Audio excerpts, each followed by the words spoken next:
अस्सलाम वालेकुम जी, आवाज़ आ रही है? लेक्चर 96 स्टार्ट करते हैं जी। कल हमने वैसे ईपीएस की उसमें एमसीक्यू में ज़्यादा मसाइल आए हैं। अच्छा, बस एक ही है। चलें ठीक है, करते हैं इसको। ज़रा थोड़ी सी रेशोज़ आज पढ़ लें, ठीक है।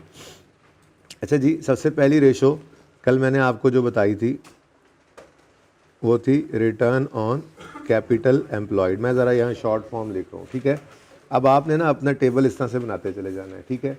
2 सफ़े आपने टेबल के लिए बना लेने, ठीक है।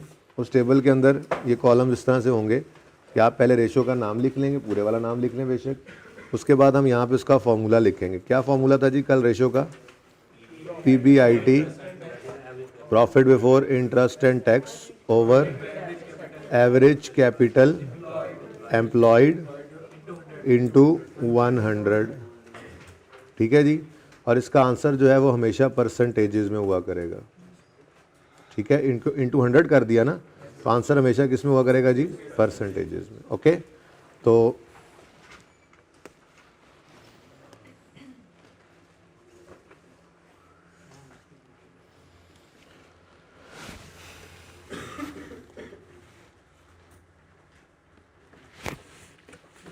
चलें, अब सवाल के अंदर से ये डाटा उठा के आपने सिर्फ एवरेज कैपिटल एम्प्लॉयड और PBIT निकालना था। और मैंने आपको बताया था जी फॉर्मूला कि अगर हमने profit before interest and tax निकालना है तो हमें प्रॉफिट बिफोर टैक्स में ऐड बैक करना पड़ेगा इंटरेस्ट एक्सपेंस, ठीक है। और बेटा वो दोनों के अंदर ही प्रॉफिट एंड लॉस में ना सारी फिगर्स को सेम रखा गया है, जानबूझ के सेम रखा गया ताकि पहली बार आपको कुछ चीज़ें समझाई जा सकें, ठीक है।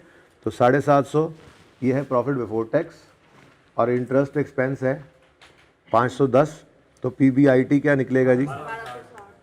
हम इस तरह से एग्जामिनर को शो कर दिया करेंगे कि हमने ये किस तरह से निकाला। बताइएगा तो मुझे PBIT बताइएगा।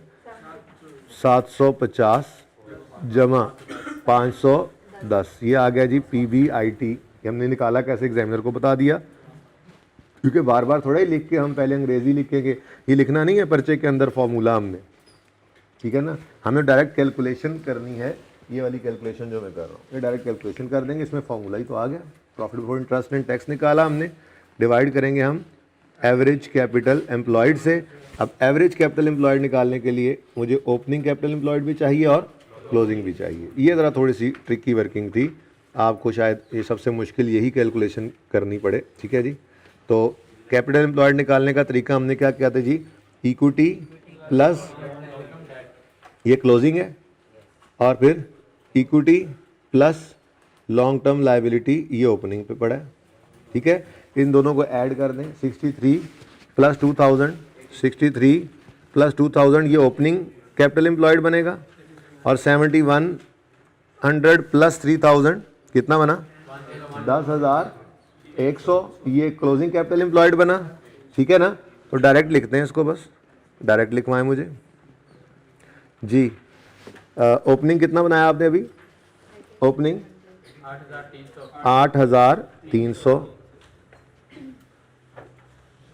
प्लस क्लोजिंग 10,100 डिवाइडेड बाय 2, यहीं पे हमने कर दिया। अब ये सारा कुछ हमने इसको अपना एग्जामिनर को यहीं फेस पर ही प्रेजेंट कर दिया, ठीक है। डिवाइडेड बाय 2 इंटू 100 और साथ इसका आंसर भी लिखना होगा। यार जो मुझे इसे निकालने दो आगे। तो इस तरह से आपने टेबल बनाना है, ठीक है जी। तो आंसर क्या आ गया जी? 13 पॉइंट। पहले एक बार लिख लेते हैं। तो y का फिर इसी तरह से मैं x की रेशो निकालता जाऊंगा, आपने y के लिए वही रेशो निकाल कर देते जाना है, फिर उसकी मैं कैलकुलेशन शो नहीं करूंगा, उसका सिर्फ आंसर लिखता जाऊंगा, ठीक है ना। तो 13.7%, ओके। रेशो ज़रा इसके अंदर माजरत के साथ करीब करीब आएंगी। उसकी वजह यह है कि प्रॉफिट एंड लॉस अकाउंट को सिमिलर रखा गया है कुछ चीज़ें समझाने के लिए, ठीक है जी। तो चलें जी, अब ये फार्मूला आपके सामने है, ठीक है। आपने PBIT over average capital employed निकाला। अब एवरेज कैपिटल एम्प्लॉयड कैसे निकाला आपने? ओपनिंग है 8300, ओपनिंग कैपिटल एम्प्लॉयड कैसे निकला 8300? ओपनिंग कैपिटल एम्प्लॉयड कैसे निकला जी? 6300 इक्विटी प्लस 2000 डेट। तो इक्विटी प्लस डेट मैंने ये कहा था कि ये कैपिटल एम्प्लॉयड होता है, ठीक है। तो ये हमारे पास आ गया 8300 ओपनिंग, ठीक है, और ये ओपनिंग के लिए, ठीक है जी। डायरेक्ट देख के हमने करते जाना है। और क्लोजिंग यहाँ से निकाला था हमने 7100 प्लस 3000, ठीक है जी। तो 8300 प्लस 10,100 डिवाइडेड बाय 2 करेंगे तो ये एवरेज कैपिटल एम्प्लॉयड आ जाएगा। फॉर्मूला हमारा सामने आ गया, ठीक है जी। और ये फॉर्मूला ही हमने लिखाया है, एग्जामिनर को दिखा दिया, ठीक है। तो इसलिए अलग से अंग्रेजी वाला फॉर्मूला हमने नहीं लिखा करना, ये कैलकुलेशन शो कर दी हमने और ये आंसर आ गया, ठीक है। अब कंपनी वाई के लिए आप जल्दी से ये सारा काम कर दें।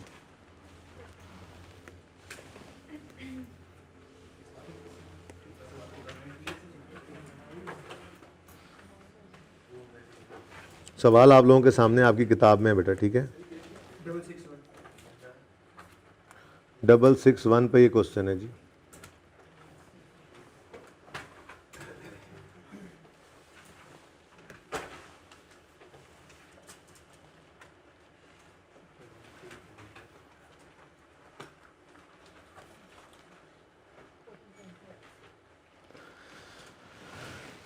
अच्छा जी, अब ये 2 सफ़ों पे तो आपका टेबल होगा ना, ठीक है। उसके बाद तीसरे सफ़े से आपने हेडिंग बना लेनी है इंटरप्रिटेशंस की। तो मैं हर रेशो के बारे में आपको 1-1, 2-2, 3-3 लाइंस लिखवाता जाऊंगा। अभी तक बेस बनानी है, ठीक है ना।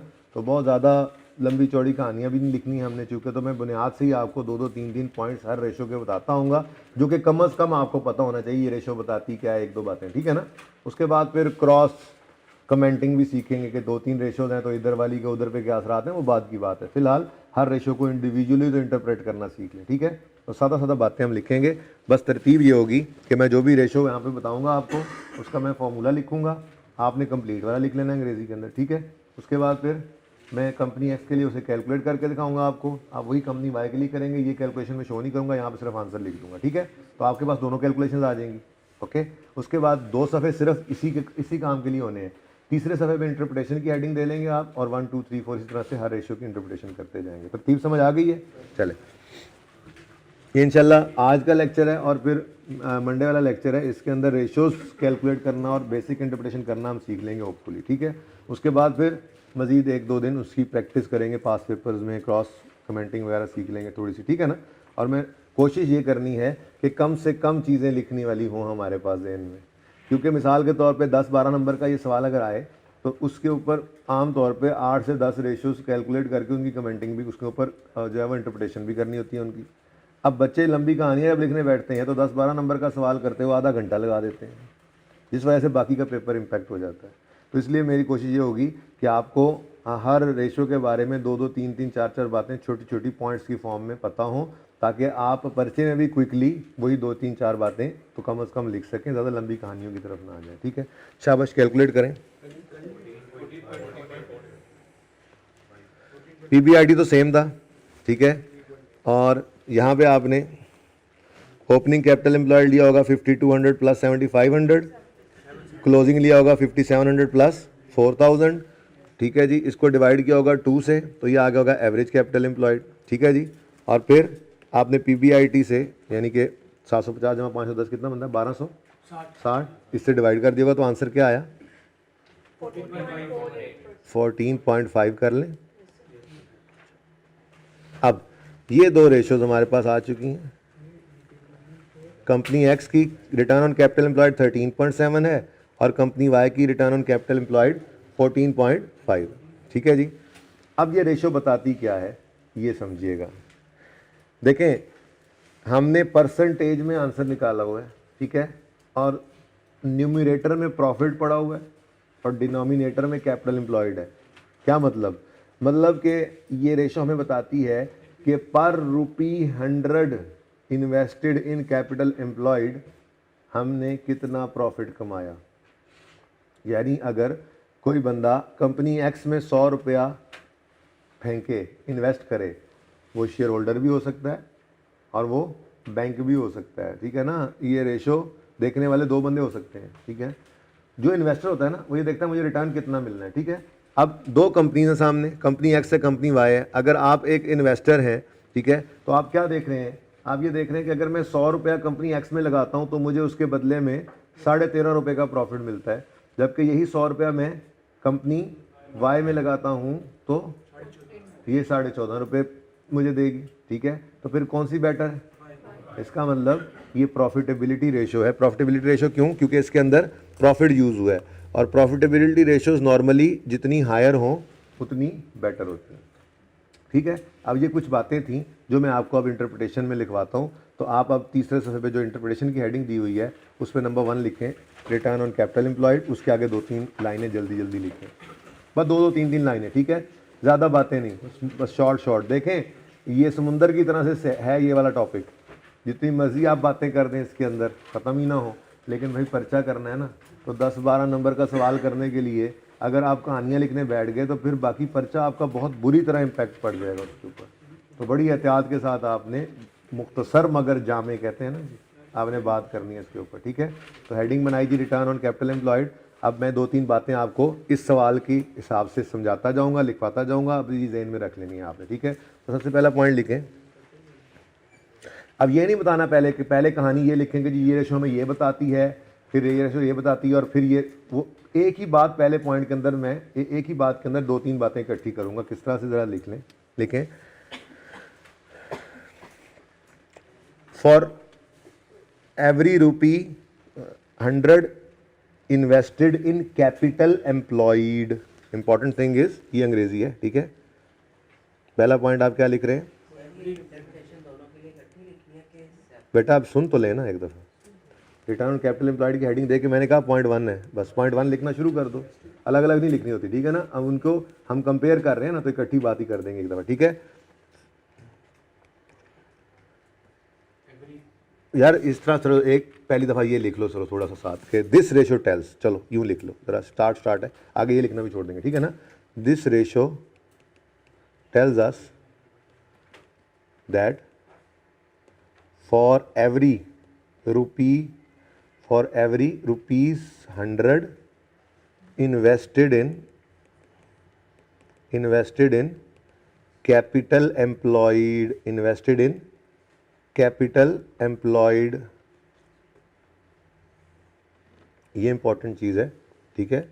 ये जो जुमला में लिखा है ना, इन्वेस्टेड इन कैपिटल एम्प्लॉयड, इसी के फ़र्क से 2-3 रेशोज हमने और कर देनी है, इंटरप्रेट बातें यही होंगी, ठीक है। This ratio tells us that for every 100 invested in capital employed, company X is earning 13.7 rupees 13.7, ठीक है जी, as compared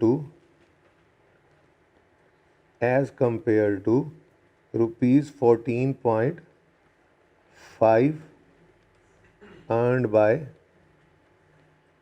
company Y, ठीक है जी। अब बेटर कौन सा है फिर बता दो? Therefore company Y is better. ये बात समझ आई है? अब मैंने सिर्फ ये एक लिख दिया है इस रेशो का, इस तरह से बाकियों के बारे में मैं बोलता रहूँगा, आप लिखते रहते रहेंगे, ठीक है जी।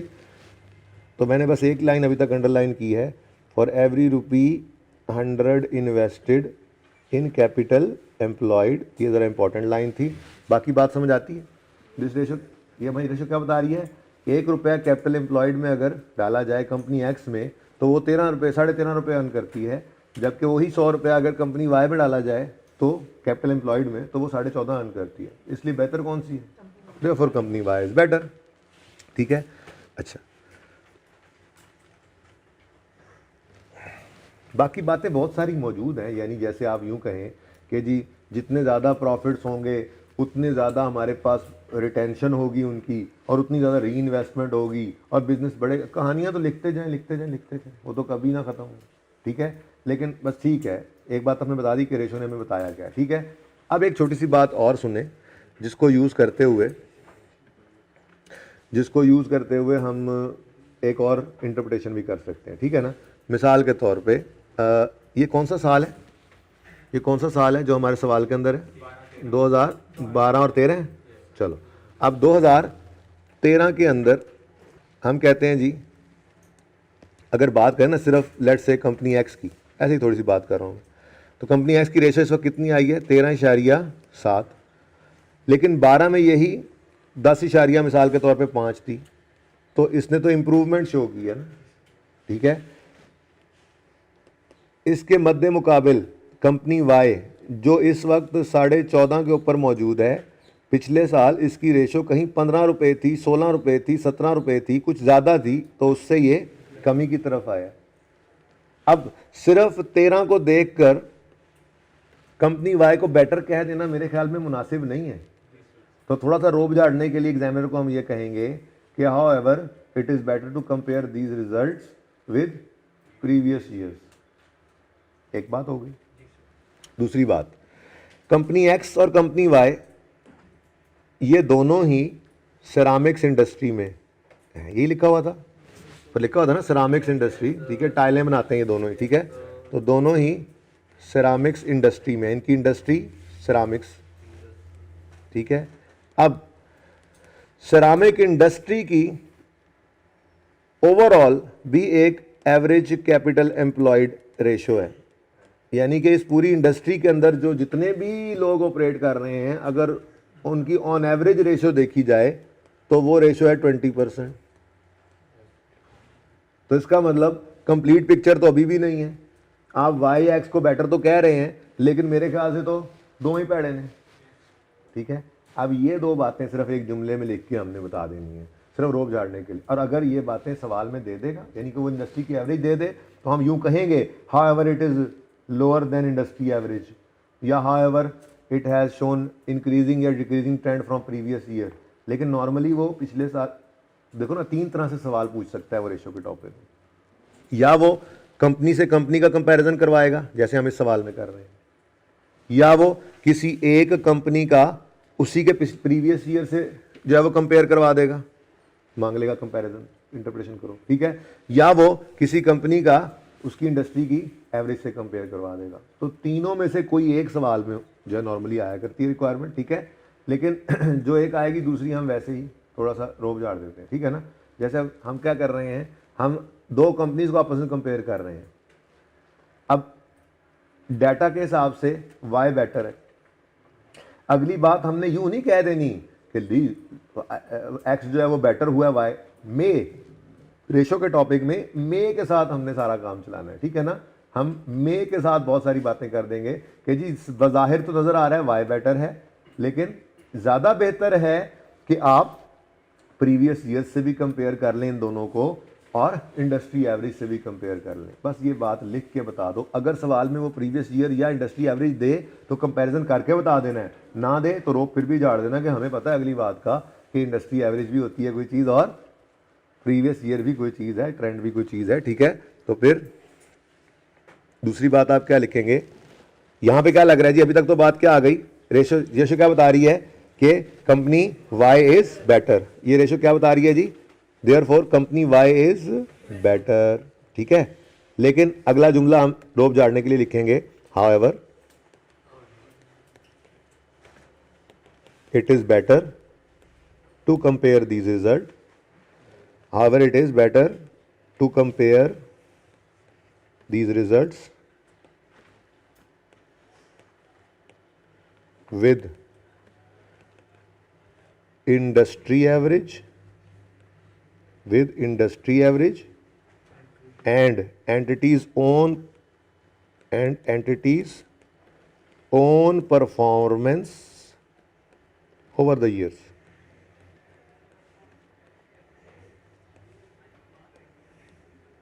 ठीक है जी।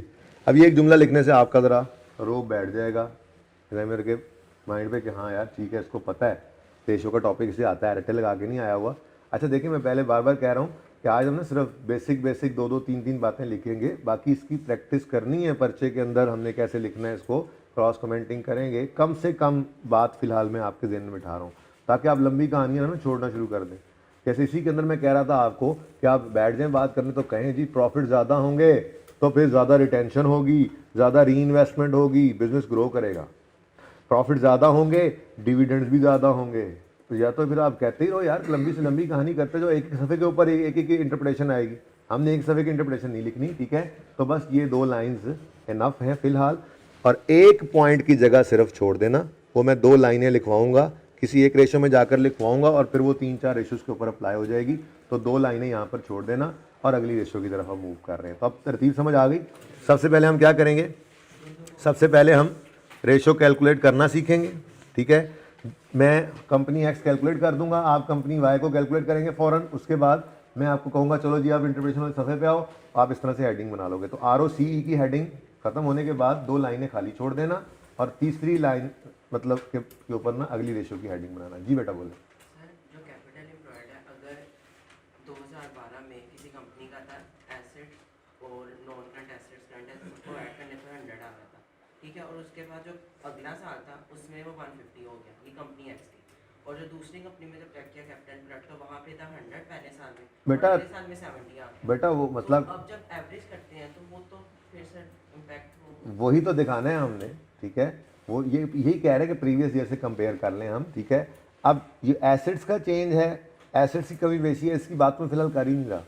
अभी तो हमने वैसे ही प्रॉफिट को सेम रख दिया ताकि हमें ये समझ आ सके कि फ़िलहाल ये रेशो आंसर क्या दे रही है कि पर रुपी 100 इन्वेस्टेड, अगर डिनोमिनेटर में हम देखें ना, ये देखें प्रॉफिट ऊपर पड़ा हुआ, ठीक है।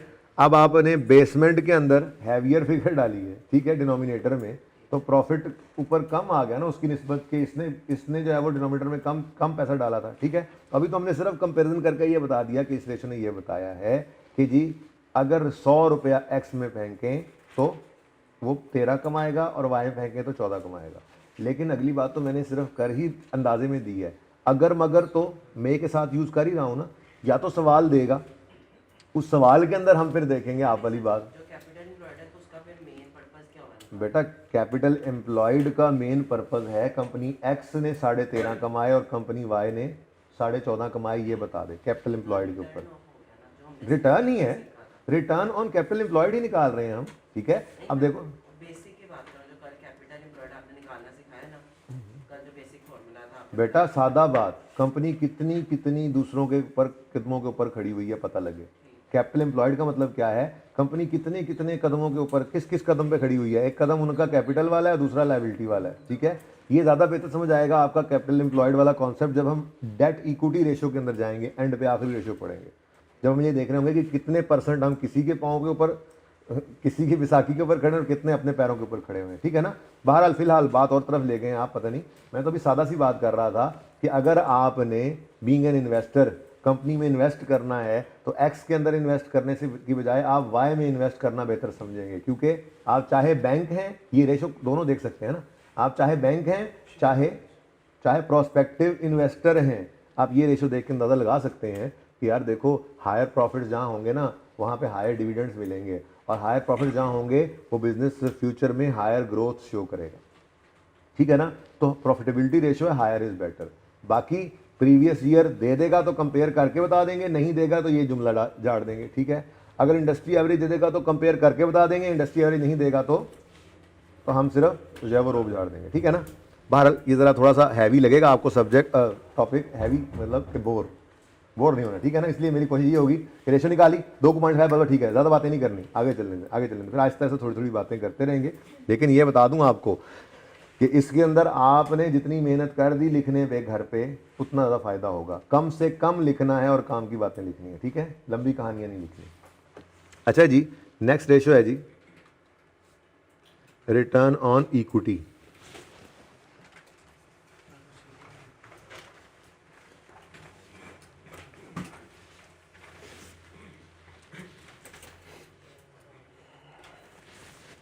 अच्छा जी, रिटर्न ऑन इक्विटी का फॉर्मूला होता है, अच्छा ये रिटर्न ऑन इक्विटी को ना return on ordinary share holders equity भी कह देते हैं, यानी कि ये ऑर्डिनरी शेयर होल्डर्स वाली रेशियो है, ठीक है ना। इसको रिटर्न ऑन इक्विटी भी कहते हैं, इसको return on share holders capital भी कहते हैं, ठीक है। इसको रिटर्न ऑन ऑर्डिनरी इक्विटी भी कह रहे होते हैं, ठीक है ना। तो रिटर्न ऑन इक्विटी कह लो, इसका दूसरा नाम वैसे ही मैं लिख रहा हूँ ये आपको समझाने के लिए, return on ordinary share holders capital, ठीक है ना, या यूँ कहते हैं return on ordinary share capital. बिल्कुल जैसे ईपीएस नहीं निकला था ऑर्डिनरी शेयर होल्डर की रेशो, ये रिटर्न ऑन इक्विटी भी बिल्कुल उसी तरह से ये उसी की ही रेशो है, वो जो एंड पे बेचारा बचता है मैंगो शेयर होल्डर, ठीक है। तो मैंगो शेयर होल्डर को क्या अवेलेबल होता है बता दें? Profit before interest and tax उसको अवेलेबल होता है। Profit before interest and tax तो अवेलेबल नहीं होता उसको। यार इसको ना यहाँ पर वो जो मैंने कल यहाँ पे नहीं बनाया था ये सारा,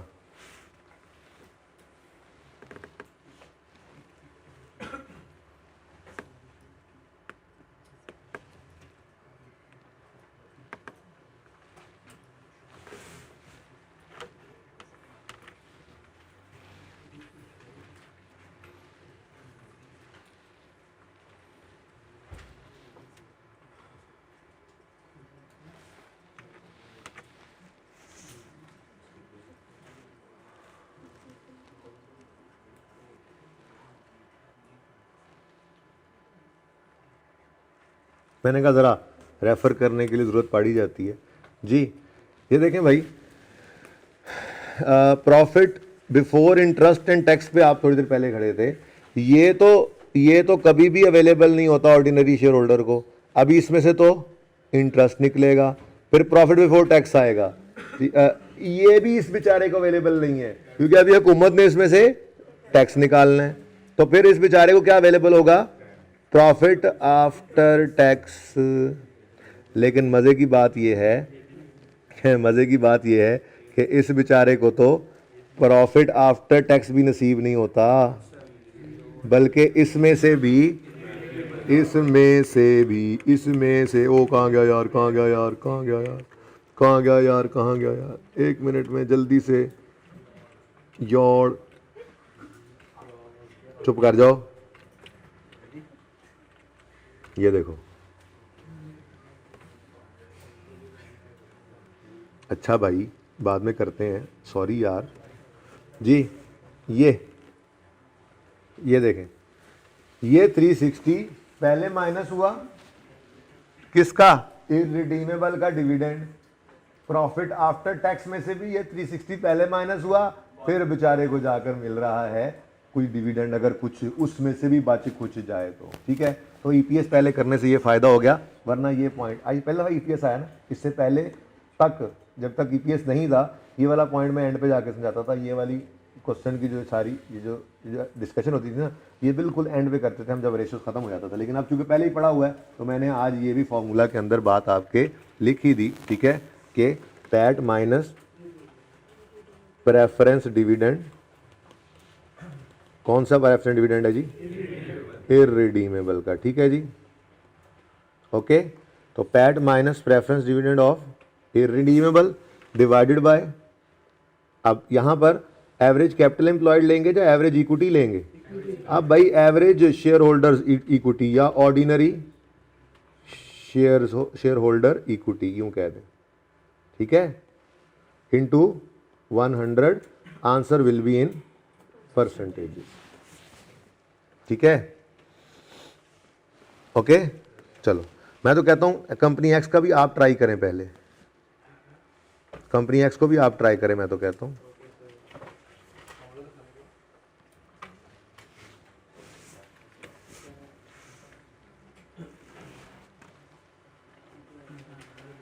मैं तो कहता हूं फॉर्मूला भी ना देखें। जब एक बार फॉर्मूला आपके सामने आ गया तो आप खुद कोशिश करें उसको याद करने की, जेन में लाने की। अभी तो बता दिया आपको, ठीक है। देखें पूरे सवाल में कहीं इररिडीमेबल प्रेफरेंस डिविडेंड का जिक्र ही नहीं है, इसलिए सुकून मारो, पैड उठाओ, डिवाइड करो उसको एवरेज इक्विटी से। इक्विटी मींस इक्विटी, उसमें फिर डेट नहीं है, यानी आप लिटरल मीनिंग में वापस आ गए हैं। ये रेशो देख रहा होगा ऑर्डिनरी शेयर होल्डर, इसको बैंक नहीं देखेगा, क्योंकि इसमें तो इंटरेस्टेड वही होगा ना जिसने पैसे डाल के शेयर कैपिटल में फिर डिविडेंड कमाना है। ये बात किसी ने सुनी ही नहीं। चलो बैंक क्यों देखेगा भाई? सोच के बताओ, बैंक क्यों देखेगा?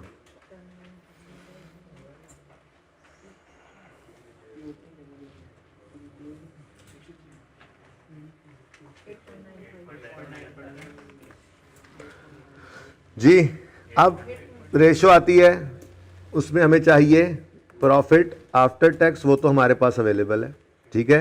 प्रॉफिट आफ्टर टैक्स 600 है, एक तो ये रेशो में यूज़ हो जाएगा। उसके बाद एवरेज कैपिटल एम्प्लॉयड नहीं चाहिए हमें, एवरेज इक्विटी चाहिए। एवरेज इक्विटी तो ऑलरेडी अलग से ही पड़ी हुई थी, इस सवाल के अंदर चीज़ें टोटल करके ज़्यादातर दी गई हैं ताकि आप आसानी से इनको लेकर ज़्यादा जोर रेशो को समझने में, इंटरप्रिटेशन में लगाएं, ना कि कैलकुलेशंस में। ठीक है, तो ये हमारे पास ऑलरेडी मौजूद है जी। इक्विटी 7100, क्लोजिंग है 6300, ओपनिंग है। अगर इसको एवरेज करना है तो 6300 प्लस 7100 करूँगा मैं जी। बोलें जी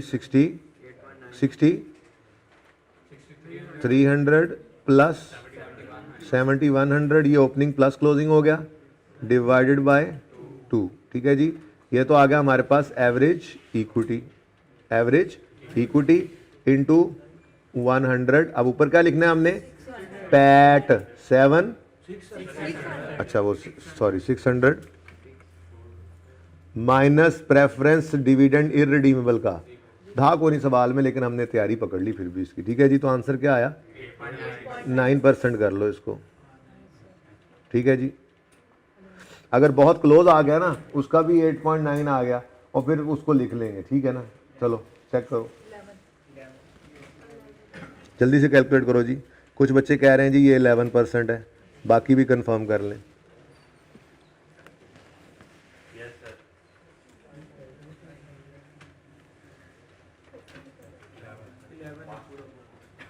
इलेवन आ गया।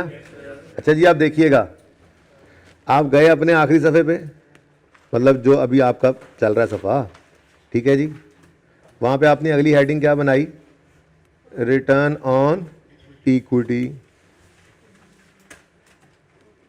ठीक है, उसके बाद प्लीज़ तवज्जो कीजिएगा, 1 मिनट देख लें। अब ये रेशो ये नहीं बता रही कि 100 रुपया कैपिटल एम्प्लॉयड में इन्वेस्ट करने पे क्या मिलेगा, बल्कि ये रेशो बता रही है 100 रुपया इक्विटी में, share holders, ordinary share holders की इक्विटी में इन्वेस्ट करने पे क्या मिलेगा। अब लिटरल मीनिंग में वापस आ गए हम। ठीक है, ब्रॉड मीनिंग से निकल आए। तो ये देखो फ़र्क, नंबर इसी के मिलते हैं या इसी के कट जाते हैं। ठीक है, यहाँ पे अब क्या लिखोगे आप, ये this ratio tells us that for every ₹100 invested in share capital, लिख लो, या ऑर्डिनरी, हाँ ऑर्डिनरी लिख लो यार, ऑर्डिनरी शेयर कैपिटल लिख लो, चलो लिख लो ऑर्डिनरी शेयर कैपिटल। लेकिन देख लो एक बार, फिर लिख लेना, 1 मिनट देख तो लो। ऑर्डिनरी शेयर कैपिटल, ठीक है। अब फ़र्क देखा है, फ़र्क कहाँ पे आया, फ़र्क सिर्फ ये आया, इन्वेस्टेड वैसे ही लिखा हुआ है इन ऑर्डिनरी शेयर, इसको लिखने से नंबर मिल जाते हैं, और इसको सही ना लिखें, यहाँ पे कैपिटल एम्प्लॉयड लिख जाए तो इससे नंबर कट जाते हैं, इतनी सी बात है। तो यूज़ हमने वही किया जो पहले लिखा हुआ। ठीक है, तो रिटर्न ऑन इक्विटी के बारे में हम क्या इंटरप्रिटेशन देंगे, for every rupee, this tells us that for every ₹100 invested in ordinary share capital, company x is earning 9 rupees as compare to 11 rupees of company y. बदलते जा रहे हैं, बस इसी को मैं बदल रहा हूँ, आप दोबारा लिखेंगे। ठीक है ना, कंपनी एक्स कितना है जी, 9 as compare to 11 rupees earned by company Y, therefore company Y is better.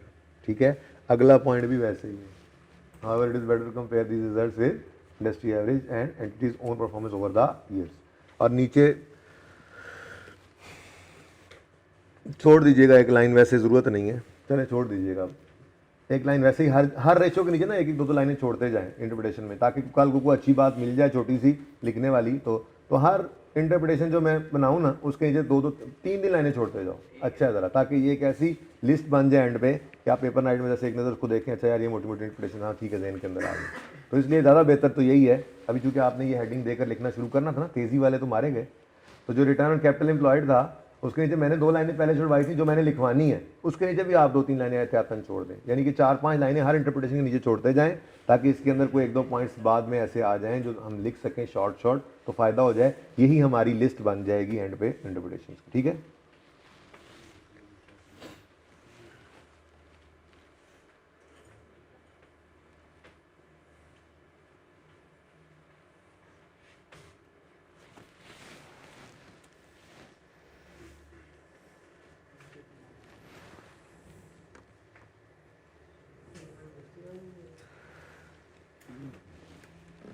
लिख लिया होगी जी, नहीं लिखा तो घर पे लिख लीजिएगा, नो इशू।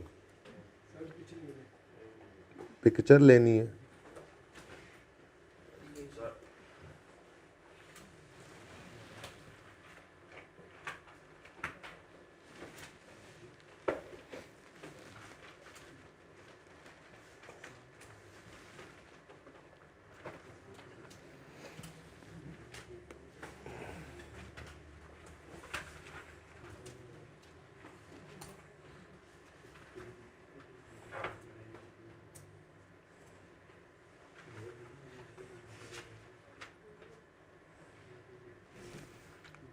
अच्छा जी, नेक्स्ट रेशियो की हेडिंग दें आप। ज़्यादा टाइम इस पर नहीं लगाना, ज़्यादा टाइम प्रैक्टिस पे लगाना है, बस समझते जाएं और चलते जाएं। नाम पूरा लिख लिया करें, return on assets, return on assets. अच्छा जी, इसके अंदर अगेन अब हम वापस चले जाएंगे पीबीआईटी की तरफ, ठीक है।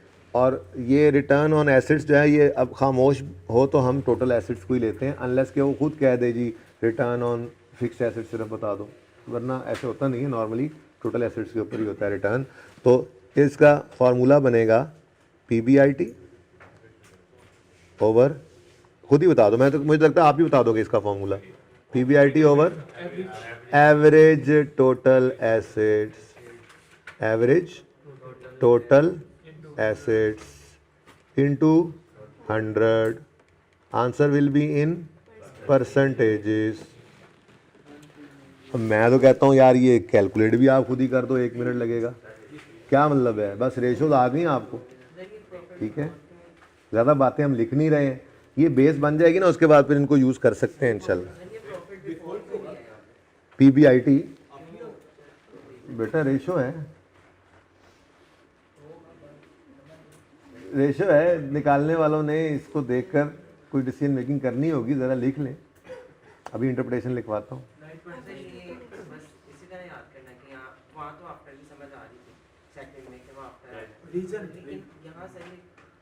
अभी इंटरप्रिटेशन लिखाता हूँ, फिर देखते हैं, कैलकुलेशन तो सीख। वैसे भी सारी बातें पहले दिन थोड़ी पता लग सकती हैं, वरना तो एक दिन में टॉपिक खत्म हो जाता।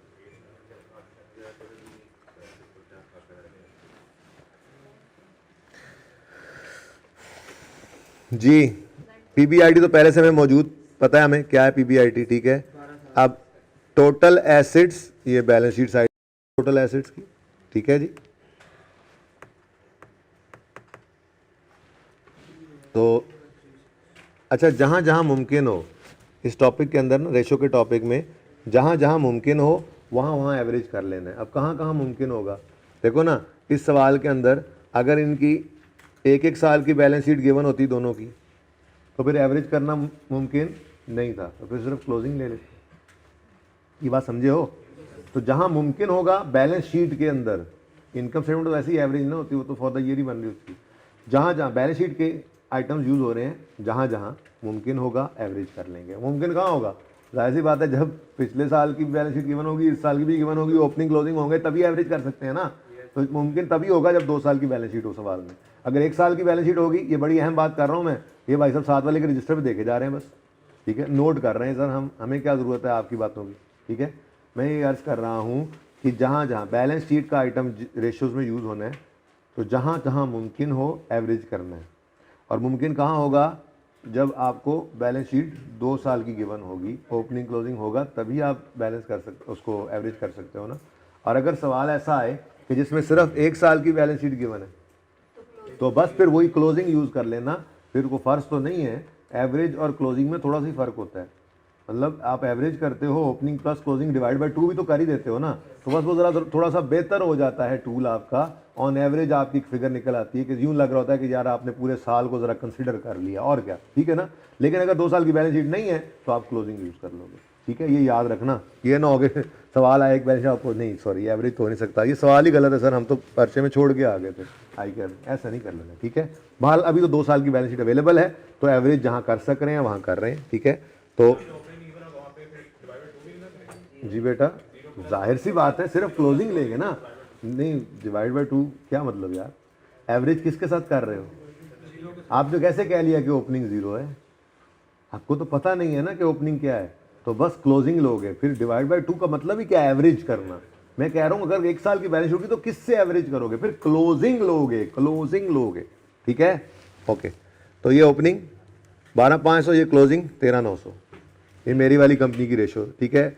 मेरी वाली कंपनी की रेशो ऐसे निकलेगी।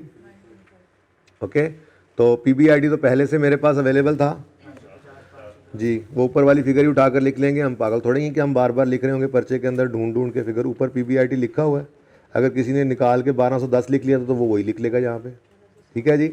अब ओपनिंग एसेट्स कितने बताए अभी मैंने, 12,500 और क्लोजिंग 13,900, तो 12,500 जमा 13,900। और अगर बेटा सिर्फ इस साल की बैलेंस शीट होती तो सिर्फ 13,900 लिखते और उसको डिवाइड बाई 2 भी ना करते, सिर्फ क्लोजिंग ले रहे होते। ये बात नहीं समझ आई तुम्हें? अच्छा, डिवाइडेड बाय 2, ठीक है। तो शुरू के दिन में बिल्कुल आसान बातें करवा देता हूँ ताकि हर कोई इतना को तो पास कर ले जी। 9.5 है और अगली रेशो निकालो। हाँ फिर ठीक है, इसको 9.5 कर लें। 9.5 पूरा है, अच्छा 9.5 है। इसको ज़रा मैं जान के 9.3 लिख रहा हूँ, हालांकि राउंड होकर 9.4 बन जाए, ज़रा दूर रखें थोड़ा सा, ठीक है। अच्छा, ये करीब सिर्फ इसलिए हैं, रेशोज़ पर्चे में इतनी करीब नहीं आएंगी, कुछ चीज़ें आगे जाके आपको समझानी है कुछ रेशोज़ के अंदर ना, ताकि इजीली आप याद रख सको। लॉजिक जिस तरह से बच्चे पूछ रहे हैं कुछ ना कुछ, ठीक है ना। तो उसके लिए ज़रूरी है कि एक साइड कांस्टेंट रखी जाए कि यार देखो ये पैसा यहाँ पे डालकर उसने इतने कमा लिए, दूसरे ने इतने नहीं कमाए, पैसा उतना ही, पैसा प्रॉफिट सेम है, एक ने ज़्यादा पैसे डाल के उतना प्रॉफिट कमाया, दूसरे ने कम प्रॉफिट डाल के उतना पैसा कमाया। तो यार शुरू के अंदर ना सिखाने के लिए, लॉजिक देने के लिए एक साइड कांस्टेंट रखी गई है। पर्चे में ऐसा नहीं होगा, इसलिए पर्चे में फ़र्क भी अच्छा खासा आ रहा होगा दोनों रेशियोज में। बहरहाल इंटरप्रिटेशन करते हैं जी इसकी। देखो अब नंबर यहाँ पे, तो कितना आसान है ये काम अगर इसी तरह से करें, और अगर फनकारियाँ लगाएंगे खुद से तो फिर मारे जाएंगे, ठीक है।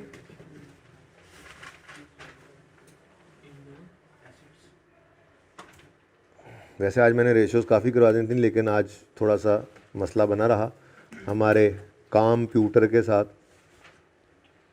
जिस वजह से यार वैसे एक क्लास पढ़ ही लो यार संडे को। आज FAR2 की है, FAR2 की है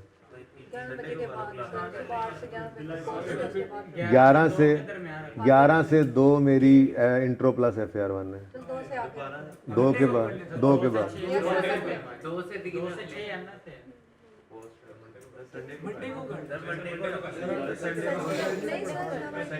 अच्छा सुन लें, अभी ये डिसाइड हो गया कि एक तो हम 8:30 से 10:30 पूरा हफ्ता 2 घंटे पढ़ेंगे, वो फुली इसमें कवर हो जाएगा। अगर ना हुआ, एक बीच में वो आगे भी आ रहा है, वो मैसेज करके पूछ लेंगे क्या करना है 5 फरवरी की छुट्टी का, ठीक है, और उससे आगे संडे भी है, तो ये दोनों अलग करेगा ऑन हो जाएंगे। तो फिर अगर ज़रूरत पड़ी तो फिर संडे अगला ऑन करके ख़त्म कर देंगे काम। इतना ये आखिरी टॉपिक चल रहा है, ये कल अगले लेक्चर में रेशोज़ पूरी हो जानी है। मैंने कहा था 1-2 दिन प्रैक्टिस है, उसके बाद फिर क्या है, उसके बाद हमने बाकी टॉपिक्स को दोबारा लेके आना है, उनको स्टार्ट करना है। वो 2 दिन लगे, 4 दिन लगे, 40 दिन लगे, मुझे इससे मसला नहीं है, जब तक मेरी तसल्ली नहीं होगी वो लगेंगे दिन, ठीक है ना। हाँ, हर टॉपिक के अंदर, तो हर टॉपिक में जो कमी, किसी के MCQs रहते हैं भाई, किसी में कोई सवाल डिस्कस होने से रहता है पास पेपर का, किसी के अंदर कॉन्सेप्ट रहता है, छोटी मोटी चीज़ें जो हैं उनको हमने 4-5 दिन जितने भी लगेंगे, जब तक वो पूरा नहीं होगा, मेरी तसल्ली नहीं होगी, तब तक आप इधर ही हैं, ठीक है ना। तो कोशिश यही है कि 2-2 घंटे के अंदर ये कवर हो जाए अगले वीक के अंदर। नहीं होगा तो फिर कुछ संडे वगैरह लगा लेंगे, ठीक है। ओके चले, तो कल फिर नहीं लगाते, कल आपकी ज़्यादा क्लासेज है। कल FAR2 वाले भी भाग गए हैं, सारे उस्तादों ने क्लासें ऑन कर दी। चलो ठीक है, कोई बात नहीं। अच्छा जी, शुरू करते हैं जी।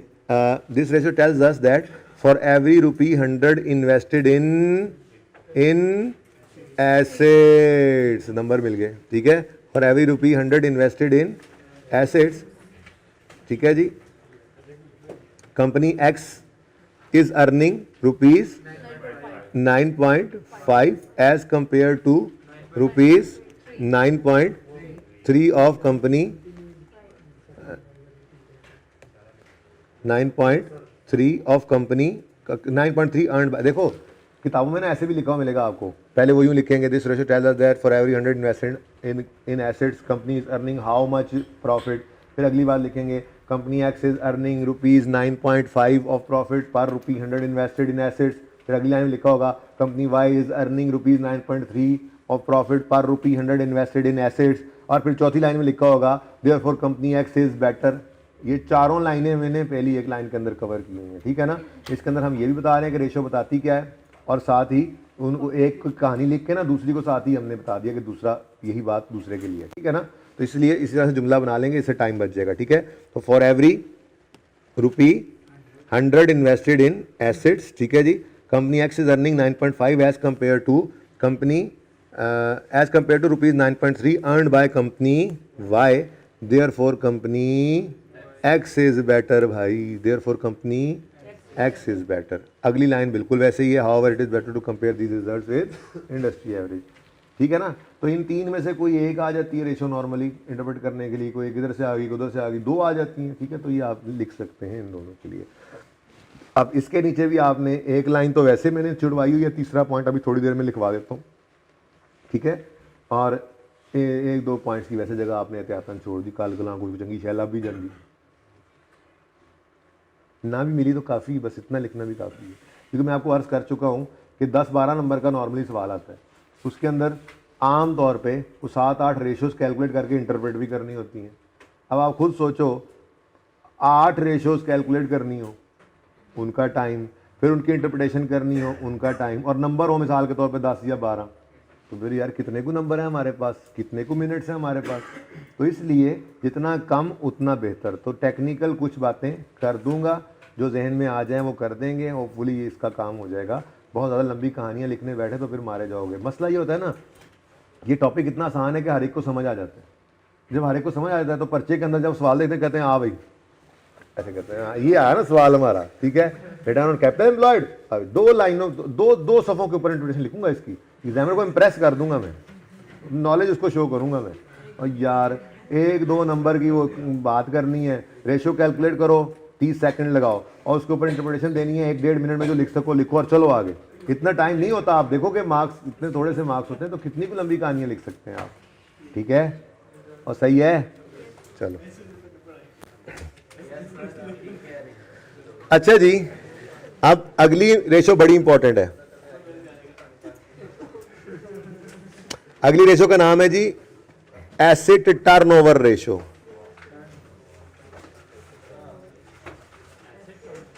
जी asset turnover ratio, asset turnover हो गया है, asset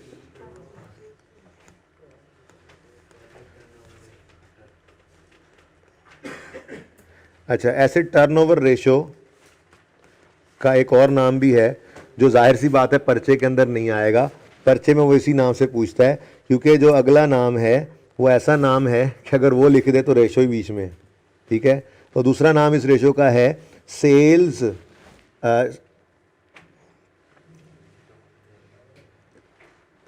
sales over capital employed, ठीक है ना, एवरेज कैपिटल एम्प्लॉयड, यानी sales over capital employed ratio अगर नाम में लिख दे तो फिर आपके लिए क्या कमाल रहेगा, ठीक है। तो लिख लो, बहरहाल नाम तो लिख लो। इसका दूसरा नाम क्या है, sales over capital employed ratio, ये एक का नाम है इसका। अब ये नाम इसका आपको पर्चे में दे दे तो फिर उसने आपसे क्या टेस्ट किया, ठीक है ना। तो इसलिए बहरहाल नाम तो ये है, इसको एसेट टर्नओवर भी कहते हैं, इसको sale over capital employed ratio भी कहते हैं, ठीक है जी। इसका फॉर्मूला है जी नेट सेल्स जी, अगर कोई रिटर्न्स वगैरह हो तो माइनस कर देनी है, ठीक है। Net sales over average capital employed, क्योंकि कैपिटल एम्प्लॉयड आना है तो आपको पता है हम मुमकिन होगा तो एवरेज करेंगे, नहीं होगा तो नहीं करेंगे, ठीक है। Net sales over average capital employed. अच्छा, अब अगली बात देखो, इसको 100 से मल्टीप्लाई नहीं करना और इसका आंसर होगा टाइम्स में। अभी ज़रा कैलकुलेशंस करते जा रहे हैं हम, बेसिक नॉलेज लेते जा रहे हैं, बाकी चीज़ें इंशाल्लाह अगर कन्फ्यूजन्स कोई हैं किसी बच्चे के जहन में तो आहिस्ता आहिस्ता दूर होते चले जाएंगे, अल्लाह ने चाहा तो, ठीक है। अच्छा जी, ले भाई अपना सवाल। अब ये तो सब कुछ ही मेरे पास मौजूद है, मेरे पास ये देखो सब कुछ ही मौजूद है, मुझे बस नेट सेल्स बता दो। सवाल ख़त्म हो गया जी, सवाल रेवेन्यू बता रहा है और उसके बाद ख़त्म हो गया बैलेंस शीट, और बस कह रहा है रेशो निकाल दो। तो सेल्स के बारे में कुछ नहीं कह रहा कि ये ग्रॉस है या नेट है, तो फिर नेट ही है ना, ठीक है। तो 12,000 वो ऊपर पहली रेशो के अंदर देखो, दोबारा कौन जाए सवाल में ढूंढने, 80 300 ऐसे यूज़ करेंगे हम, अगर यूज़ पहले कर लिया हुआ, ठीक है। 10 100 डिवाइडेड बाय 2, 100 से मल्टीप्लाई नहीं करना, बताओ जी, 1.3 टाइम्स, ठीक है। कंपनी वाई के लिए कैलकुलेट करें।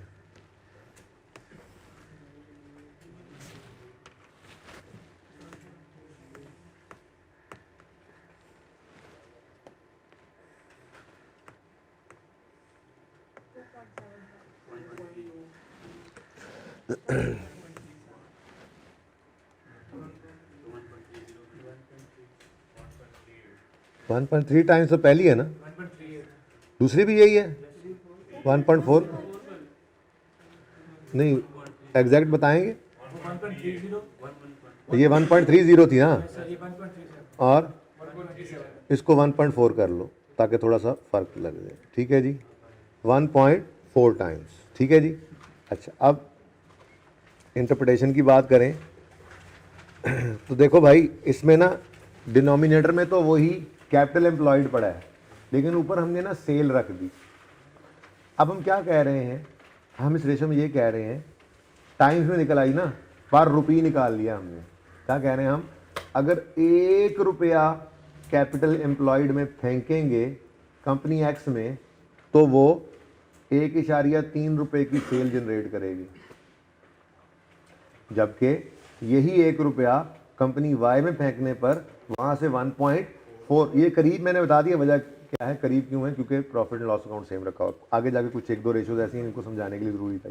एनीवेज, और यही 1 रुपया अगर कंपनी वाई में फेंका जाए तो वहाँ से 1.4 की सेल जनरेट होती है। और भाई सादा सी बात है, ये देखो ना, सेल रेवेन्यू सबसे ऊपर टॉप पे पड़ी हुई चीज़ है, ये जितनी ज़्यादा होगी उतने ही प्रॉफिट ज़्यादा होंगे ना, ऑर्गेनाइजेशन की जितनी सेल ज़्यादा उतना प्रॉफिट ज़्यादा अल्टीमेटली, और ठीक है ना, रेवेन्यू जितना ज़्यादा होगा उतने ही प्रॉफिट्स ज़्यादा होंगे ना, और बढ़ता जाए रेवेन्यू, इकोनॉमीज ऑफ स्केल भी मिलने लग जाती हैं, वही स्टाफ वही सब कुछ सारा कुछ वैसा ही है, उधर से आपने सेल बहुत बढ़ा ली, सेल बढ़ा ली तो आपके प्रॉफिट्स भी बढ़ रहे हैं।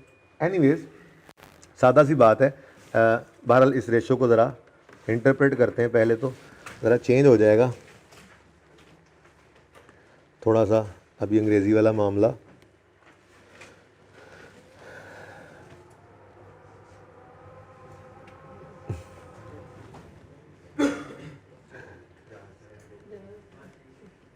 उड़ने लगी थी हमारी क्लास।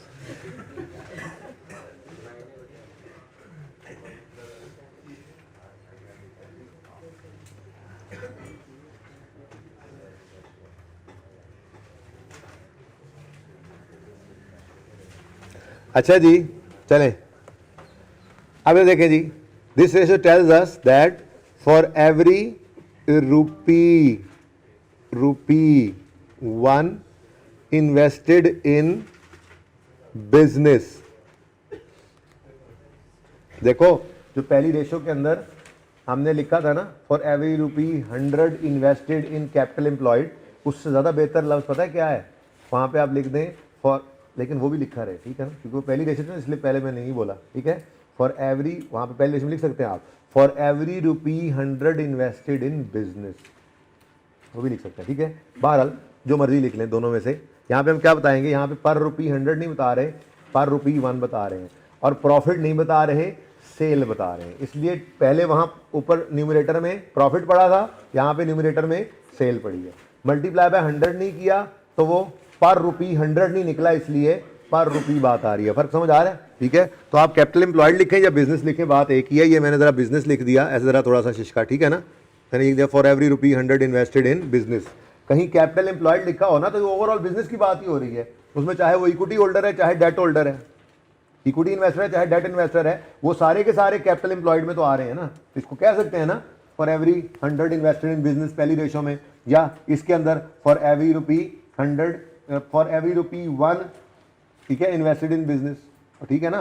तो बिजनेस भी लिख सकते हैं, इसको कैपिटल एम्प्लॉयड भी लिख सकते हैं, जो दिल करे वो लिखना, ओके, कोई पाबंदी नहीं है। अच्छा जी, for every rupee 1 invested in business, ठीक है जी, company x is earning, company x is earning, earning या जनरेटिंग जो मर्जी लिख लो, 1.3 रुपीज़ 1.3 सेल कर लें, rupees 1.3 sale as compare to rupee 1.4 of sale generated by, earn लिख लो, बाय कंपनी वाई। ठीक है और सही है। This ratio tells us that for every rupee 1, ये कौन सी है जी, ये है जी एसेट टर्नओवर रेशो। यही नाम ज़्यादा मशहूर है और यही नाम याद रखना। ये ना आसान वाला नाम देखे को यार इसका तो नाम ही आएगा, वो कोई नहीं आना पर्चे में, उसने एसेट टर्नओवर ही कहना है, इसलिए रेशो का फॉर्मूला याद करना है आपने। ठीक है, तो for every, this ratio tells us that for every rupee 1 invested in company X, या sorry for every rupee 1 invested in business, company X is earning 1.3 rupees sale as compared to 1.4 rupees of sale earned by company Y. Therefore, company Y is better. क्यों बेटा? देखो higher cell तो higher profits, higher profits तो higher री investment retention के साथ, higher profits तो higher dividends. तो सेल्स हायर होने का मतलब प्रॉफिट्स हायर, और प्रॉफिट तो अच्छे ही हायर ही अच्छे होते हैं। Higher is better. Sale income है, प्रॉफिट ये जो है प्रॉफिटेबिलिटी रेशोज है ना, ये हायर इज बेटर, ये प्रॉफिटेबिलिटी रेशोज है। ये सारी की सारी रेशोज प्रॉफिटेबिलिटी रेशोज हैं। देखो profit before interest and tax, profit after tax, profit before interest and tax, net sales, ultimately ये भी प्रॉफिट की तरफ ही लेके जा रही है। तो ये हम कौन सी रेशोज पढ़ रहे हैं इस वक्त? Profitability ratios. कौन सी रेशोज हैं ये? Profitability ratios. ठीक है, सही है।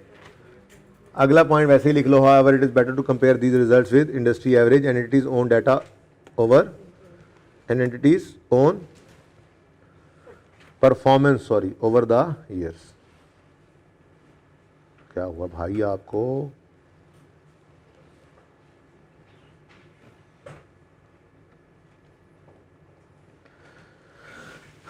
अच्छा जी, अब एक अहम बात थोड़ी सी ज़रा एग्जाम्पल से समझाता हूँ, समझिएगा।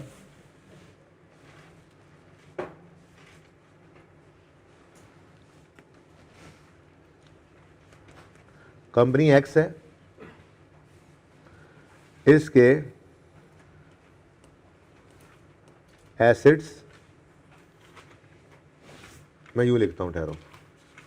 कंपनी एक्स की ये बैलेंस शीट है ना, बैलेंस शीट, कंपनी एक्स की बैलेंस शीट में पीपीई नज़र आ रहा है। आपको पता है पीपीई किस पे नज़र आता है?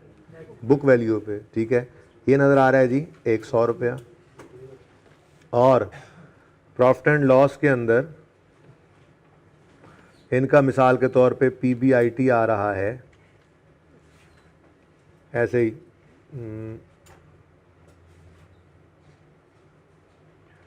19, कम हो जाएगा, चलो कुछ कर लो 38 रुपये ऐसे ही। ठीक है, ये कंपनी एक्स ही चल रही है। कंपनी वाई है, अच्छा कंपनी एक्स और वाई तो पहले भी था ना, इसको ना कंपनी ए और बी कर लेते हैं। थोड़ा सा ऐसे आप कहने लगे यही सवाल चल रहा है, ये नहीं चल रहा। ठीक है, कंपनी ए और कंपनी बी है।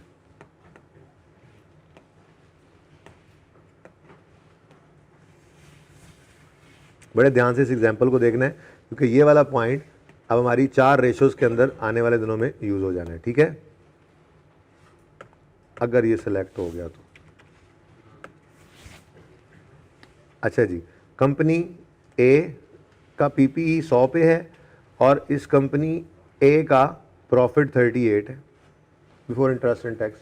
मैं किसी एक रेशो मैंने कहा कर लेते हैं ना, जो सामने आई है अभी उसी को ही देख लेते हैं। ठीक है, बल्कि सामने जो आई है उसमें तो वो तो एसेट टर्नओवर है ना, वो तो एसेट टर्नओवर रेशो नहीं जब सामने पड़ी हुई थी। ठीक है, अच्छा 8300 जमा 10,000 बटा 2 18,000। ठीक है,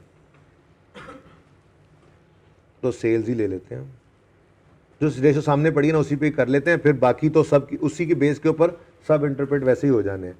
नेट सेल्स में लिख देता हूँ, नेट सेल्स।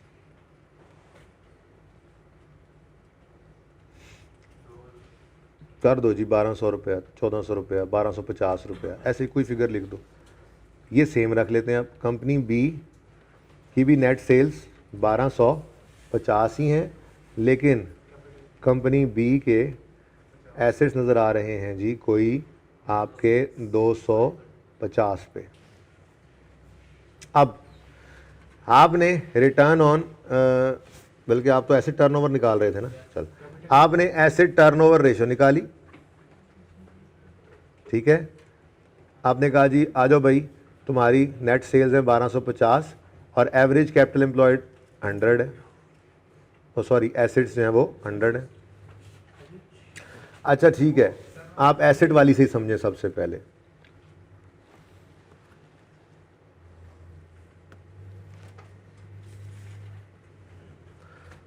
अभी थोड़ी देर पहले रिटर्न ऑन एसेट निकाला था ना, उसमें पीबीआईटी लिया था, और वही लो, बेहतरीन बेहतरीन पीबीआईटी फिगर वही रहने दें, ठीक है। फिगर तो जो मर्जी हो पड़ी, कंपैरिजन में आ जाना है, ठीक है।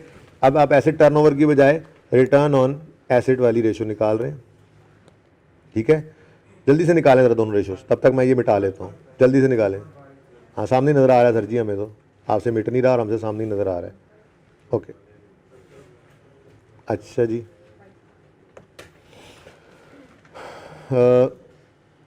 रिटर्न ऑन एसेट कितना आया जी?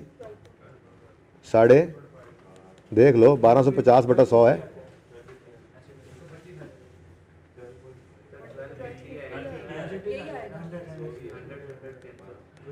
1250%। अच्छा नहीं लग रहा, ज़्यादा अच्छा नहीं लग रहा। 1000 कर दो, 10,000 कर दो और इसको 25,000 कर दो, अब तो अच्छा लगेगा। चलो 10,000 बताओ जी, अब बताओ। हाँ अब ठीक हो गया ना, अब आपकी तबीयत ज़रा बेहतर होगी। 12.5 क्या कह रहे हैं जी हम, अगर कंपनी ए के अंदर 100 रुपया एसेट्स में इन्वेस्ट किया जाए तो वो 12.5 रुपये कमा देगी। अब हम आए बी की तरफ, ऊपर प्रॉफिट वही है 1250, नीचे मैंने एसेट्स उधर 10,000 कर दिए थे, ये 10,000 और ये 25,000 divided by 25,000 into 100। Oh my God, हम क्या कह रहे हैं, ये तो कोई हाल ही नहीं है इसका तो कोई हाल ही नहीं है कंपनी बी का। इसके अंदर अगर 100 रुपया डालें एसेट्स में तो सिर्फ 5 रुपये मिलते हैं, जबकि कंपनी ए, वाह जी वाह, कंपनी ए में तो 100 रुपये डालने में 12.5 रुपये मिलते हैं। अब हमने डीप डाउन जाकर देखा तो आपको पता ही है पीपीई का नोट बनता है, ठीक है। उसके अंदर आपको पता है कि कॉस्ट लेस एक्यूमुलेटेड, ऐसे ही मैं मिसाल के तौर पे कह रहा हूँ जी, नोट बना हुआ था इसका, ठीक है। अब नोट के अंदर जाके देखा तो पता क्या लगा कि पीपीई के अंदर तो कॉस्ट लेस एक्यूमुलेटेड ऑप्शन होती है, ठीक है जी। और कॉस्ट जो है वो इसकी मिसाल के तौर पे थी 30,000, लेकिन ये पुराने एसेट्स पड़े थे इसके पास और इनकी डेप्रीसिएशन होकर 20,000, इनकी बुक वैल्यू हो चुकी थी 10,000। और आपको पता है कि बैलेंस शीट में तो बुक वैल्यू ही जाती है, वो 10,000 आ रही थी, ठीक है जी। ये कंपनी एक्स के हालात थे। कंपनी वाई ने भी एसेट्स तो 30,000 के खरीदे थे, लेकिन अभी अभी कुछ अरसा पहले ख़रीदे थे, तो सिर्फ 5,000 डेप्रीशिएट हुए थे, तो बुक वैल्यू आ रही है 25,000। अब बताओ कौन बेटर? हाँ पता नहीं, बहरहाल ये जो रिजल्ट है वो सही नहीं है। मतलब हो सकता है बिल्कुल ही सेम हो, मैं कहता हूँ हो सकता है बिल्कुल ही सेम हो, या हो सकता है वाई ही बेटर निकल रही हो। थोड़ा सा और चेंज कर दूँ ना, हो सकता है वाई रेशो निकालो ज़रा, रेशो निकालो ज़रा, वैसे ज़रा एक्सपेक्टेशन को कर दो, उसको इग्नोर कर दो, तो कॉस्ट तो सेम नहीं है, यानी कि रेशो तो सेम आ रही है। और हम कह रहे हैं कि कौन सी बेटर है? एक्स। क्यों? सिर्फ और सिर्फ इस वजह से कि एक्स के पास पुराने एसेट्स पड़े हैं और वाई बेचारा अभी नया नया आया, उसके नए एसेट्स हैं हायर बुक वैल्यू के साथ। ये तो गलत बात होगी कि नहीं? ठीक है, अब ये सिर्फ आपको कहानी बतानी थी एक लाइन लिखवाने के लिए, ठीक है ना। लाइन जो लिखनी है वो हमने क्या लिखनी है, ये जो हमारी रेशो थी रिटर्न ऑन एसेट वाली, उसके अंदर जो तीसरा पॉइंट लिखा हुआ है ना, ये रिटर्न ऑन एसेट की रेशो आपने बनाई थी ना, अभी इक्वेशन लिखी ना, उसके अंदर 0.3 की जगह छोड़ी हुई है ना, वो 0.3 लिखो। However, ये नहीं कि हम श्योरिटी से कह सकते हैं, हमारे सामने तो बैलेंस शीट में बुक वैल्यूज ही होती हैं भाई, इसके पीछे की कहानी क्या है हमें नहीं पता, लेकिन आपको थोड़ा सा वैसे नॉलेज दिया कि ये हो तो सकता है ना, ठीक है। अब ये वाली बात एग्जामिनर को सिर्फ आपने बता देनी है, ठीक है, कि आपको इस बात का भी पता है, आपको इस बात का इल्म भी है, ठीक है। अब उसका जरा रोब झाड़ना, आपने क्या कहना है, हाउएवर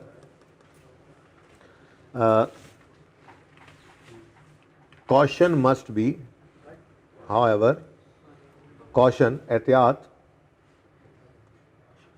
must be exercised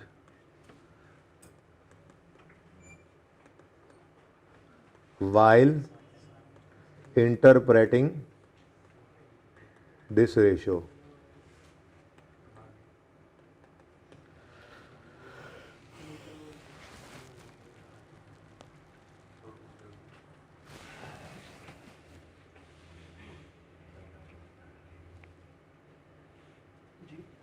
अच्छा, इसको थोड़ा और शॉर्ट कर देते हैं, जुमला आगे मैं लिख दूंगा लेकिन वो इंटरप्रिटेशन में यूज़ नहीं करना, ठीक है। थोड़ा सा मैं इसको ना यूँ चेंज कर रहा हूँ कि age of assets play an important role, बेटा ही मत करो, बाद में लिख लेना मैनेज करके, फजूल मत ऐसा करो। एज ऑफ एसिड, ये नजर आ रहा है ना, it's okay. Age of assets play an important role, मैं बोल रहा हूं, age of assets play an important role in this ratio, in this ratio भी मत लिखो, age of asset play an important role, therefore, however की बजाय क्या लिखोगे, therefore caution must be exercise while interpreting this ratio. ये तो बात होगी ना जो आपने पर्चे में लिखनी है। अब इसके नीचे अलग से वो कहानी लिख ले जो मैंने आपको अभी थोड़ी देर पहले एग्जांपल में समझाई है। पर्चे के अंदर आपने ये लाइन लिख देनी है जिससे उसको सिर्फ इतना बता दिया आपने कि वो जो थोड़ी देर पहले सारी कहानी हमने नहीं देखी है कि अगर पुराने एसिड्स हैं तो उनकी बुक वैल्यू लोअर है, पुराने एसिड्स हैं बुक वैल्यू लोअर है तो रेशो हायर है। ये भी मैं अंग्रेजी में लिखवा देता हूँ, ठीक है ना। और न्यूअर एसिड्स हैं तो बुक वैल्यू हायर है तो फिर रेशो लोअर हो जाती है। ये बात मैं अंग्रेजी में लिखवाता हूं लेकिन पर्चे में इतनी लंबी बात नहीं लिखनी, पर्चे में सिर्फ आपने ये वाली लाइन लिख दी। क्या लिख दिया जी आपने, क्या जी बोले, जी बोले, अपने पास से लिखें, लिखें अपने return on, please return on asset वाली रेशो के अंदर लिखें, age of assets play an important role in play an important role, therefore caution must be exercised while interpreting this ratio। इससे उसको पता लग गया वो सारी कहानी का कि एज ऑफ एसिड्स की जो बात कर रहा है बच्चा ये इस तरफ इशारा कर रहा है, ठीक है ना। ओके, एज अगर दे दे तो फिर ध्यान से देख लेना है, वो मैंने समझा दिया, ठीक है ना। अब ये तो हो गई आपके पर्चे में लिखने वाली बात, ठीक है। अब इससे अगली बात जो है वो कहीं अलग लिखें, जहां मर्जी लिखें, पर्चे में नहीं लिखनी, बहुत लंबी हो जाएगी कहानी, ठीक है ना। तो ये वाली बात के आगे मैं कंटिन्यू कर रहा हूं, ठीक है ना। पहले यहां से सुनो, age of assets play an important role as, यहां पे मैं वो बात लिख रहा हूं जो असल में है कहानी, ठीक है। एज एसिड लिखना शुरू कर दे, कहीं पे अलग से लिखें, लेकिन अलग से ये जुमला यूं लिखें, लिखना शुरू करें, जल्दी करें। एज ऑफ एसिड्स, ये नहीं इसको नहीं छेड़ना, ये पर्चे के लिए ये सफा है, इसमें बस ये काफी है। हाँ, बस इसको अलग से कहीं जाके लिख लो, बाद में जहां नोट करना हो कर लेना, ठीक है। वो कॉन्सेप्ट लिखवा रहा हूं अब जो थोड़ी देर पहले मैंने यहां पर आपको ये कॉन्सेप्ट दिया, ठीक है ना, ये वाला कॉन्सेप्ट, ये तकरीबन, चलो जो भी है लिखो। Age of assets play an important role as newer assets with higher book values, as newer assets, नए जो होते हैं उनकी बुक वैल्यू हायर होती है ना, ठीक है। एज न्यूअर एसिड्स, ये देखो ये तो नजर आ रहा है एंड पे, कंपनी एक्स के एसिड्स नए नए हैं इसलिए बुक वैल्यू ज्यादा है क्योंकि कम है ना, ठीक है। As newer assets with higher book values may result in lower ratio, may result in lower ratio as compared to older assets with lower book values, as compared to older assets with lower book values which may result in higher ratio, ठीक है। विच में result in higher ratio. अब सारे he who करो अब, ठीक है। तो ये जुमला आपने लिखना है परिचय में, बाकी कॉन्सेप्ट है आपके लिए, ओके, ठीक है ना। अच्छा, तो जी अब पिक नहीं ली जा सकती माधुर के साथ जी, कुछ हो गया इसको, पता नहीं क्या हो गया, ठीक है। कोरोना वायरस बन गया। अच्छा, उसको बंद करके क्या चलाएं, रिमूव करके फिर लग देते हैं ये वैसे ही। चलें जी, बस टाइम खत्म हो गया क्लास का। वैसे मेरा दिल था आज कि हम कोई रेशोज अच्छी खासी कर जाते, लेकिन अब नहीं हो सकती, ठीक है जी। तो इंशाल्लाह मंडे से ऑनवर्ड्स तकरीबन ऑनलाइन वाले बच्चों 1.25 घंटे की क्लास होगी, थोड़ी हिम्मत हौसले से सुननी है, ठीक है। और आप लोग, क्योंकि हम पॉज वगैरह कर देते हैं, चीज़ें नोट करते हैं, आप लोगों ने 8:30 पे यहाँ पे मौजूद होना है। तो 8:30 कोशिश करेंगे शुरू हो जाए क्लास, और 10:30 तक क्लास को छोड़ा करेंगे। ज़िंदगी रही तो कल मुलाकात होगी। अल्लाह हाफ़िज़।